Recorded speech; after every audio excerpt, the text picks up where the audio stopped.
Now, IBB was not a principal actor in the events before, during, and after the 1966 coup. He was far too junior an officer.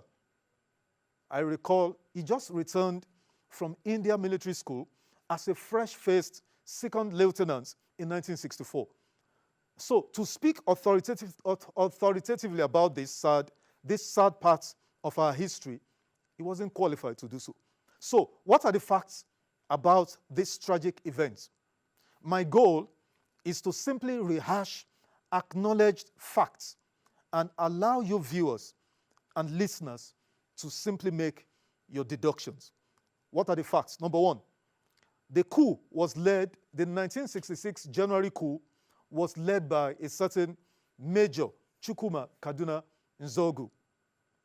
In IBB's book launched last week, he said, and I quote, "For instance, no one remembers that Major Chukwuma Kaduna Nzogu, who led the 1966 coup,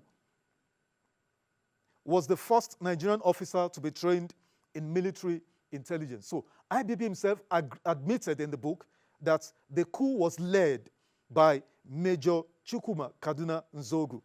Second, the entire political and military heads of both the northern and western regions were killed in very brutal fashion.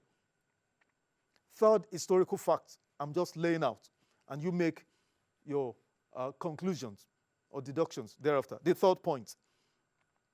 Afterwards, General Johnson Thomas Ironsi took over as the first military head of state. He was an Igbo man and the most senior military officer. Fourth point. Now, rather than swiftly try and punish the coup plotters, that is Major Chukwuma Kaduna Nzogu and his fellow plotters, rather than swiftly try and mete out the requisite punishment to them, General Ironsi kept them in detention, from where they were granting interviews and generally carried on like nothing evil and despicable had occurred, and which blighted our country's young soul just a few months earlier. Fifth, and quite remarkably, General Ironsi then embarked on the collapse of the regional system of government, which we incepted in 1960, at independence from the British. The regional system of government from 1954, rather, and all of that. General Ironsi reversed it by the promulgation of the Unification Decree 34 of May 1966. The sixth point.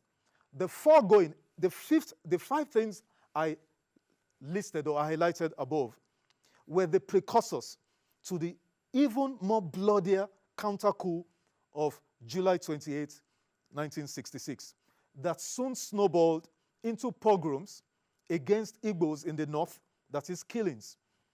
And then later on, the declaration of Eastern Region's secession by Colonel Chukwuemeka Odimegu Ojukwu, and eventually a terrible 30-month-long civil war that claimed the lives of millions of our fellow Nigerian citizens, especially children and